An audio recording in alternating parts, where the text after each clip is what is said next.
மாண்புமிகு பேரவைத் தலைவர் அவர்களே,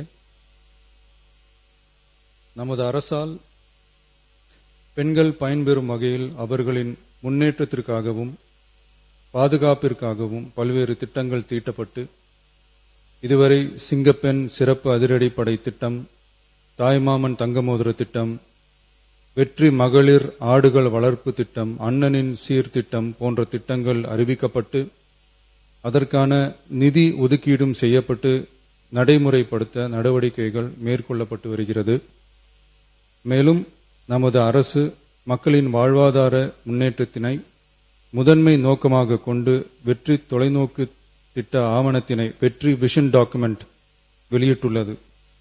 அந்த திட்ட ஆவணத்தின் அடிப்படையில் இலக்கு நிர்ணயம் செய்து பல்வேறு திட்டங்கள் அடுத்து வருகின்ற 1ஆம், 3ஆம் மற்றும் 5ஆம் ஆண்டிற்குள் நிறைவேற்றத்தக்க திட்டங்களாக வகைப்படுத்தப்பட்டுள்ளது. சிறப்பினமாக பெண்கள் பயன்பெறும் வகையில் பல்வேறு திட்டங்களுக்கு செயல் வடிவம் கொடுத்து இவ்வரசு நிறைவேற்றும். கடந்த 4 மாதங்களாக வளைகுடா பகுதியில் நிலவி வரும் போர் சூழல் காரணமாக எரிவாயு சிலிண்டர் கிடைப்பதில் தட்டுப்பாடு நிலவி வருகின்றது. இதனால் மாற்று எரிபொருளை பயன்படுத்தி வருவதாலும் எரிவாயு சிலிண்டர் விலை உயர்வினாலும் பொதுமக்கள் தங்களது வருவாயிலிருந்து கூடுதலான தொகையினை செலவிட்டு இன்னலுக்கு ஆளாகி வருகின்றனர். இதனை கருத்தில் கொண்டு நிதி நெருக்கடியான சூழலிலும் பொதுமக்களின் நிதிச் சுமையினை குறைக்கும் வகையிலும் பொதுமக்களின் நலனை பாதுகாக்கவும் மக்களுக்கு அளித்த வாக்குறுதியை நிறைவேற்றும் நோக்கிலும் எரிவாயு சிலிண்டருக்காக செலவழிக்கப்பட்டு வரும் தொகையினை அவர்களுக்கு வழங்க இவ்வரசு முடிவு செய்துள்ளது.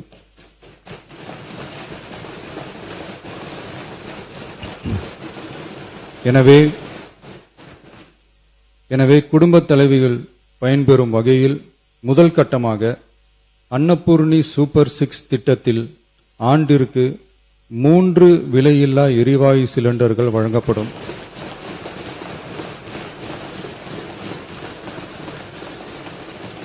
எரிவாயு சிலிண்டருக்கான விலை பயனாளிகளின் வங்கி கணக்கில் நேரடியாக வரவு வைக்கப்படும். இத்திட்ட பயனாளிகள் எரிவாயு சிலிண்டர் பதிவு செய்து சிலிண்டர் பெற்றவுடன் எண்ணெய் நிறுவனங்களிடமிருந்து பட்டியல் பெற்று சிலிண்டருக்கான விலை பயனாளிகளின் வங்கி கணக்கில் வரவு வைக்கப்படும். இத்திட்டத்தினால் சுமார் 1,30,16,104 குடும்பங்கள் பயனடைவார்கள். அதாவது ஆண்டு வருமானம் ரூபாய் 2.5 லட்சத்திற்கு மிகாமல் உள்ள பொருளாதாரத்தில் பின்தங்கியுள்ள குடும்பத்தினர், சிறு குறு விவசாய குடும்பத்தினர், மாற்றுத்திறனாளி குடும்பத்தினர் போன்ற சமூகத்தில் உள்ள நலிந்த குடும்பத்தினர் பயனடைவார்கள்.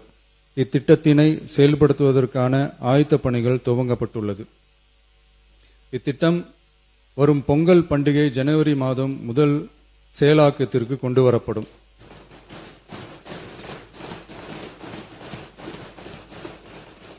இத்திட்டத்திற்காக ஆண்டுதோறும் தோராயமாக 4000 கோடி ரூபாய் ஒதுக்கீடு செய்யப்படும் என்பதை மாண்புமிகு பேரவைத் தலைவர் வாயிலாக இந்த அவைக்கு தெரிவித்துக் கொள்ள விரும்புகிறேன்.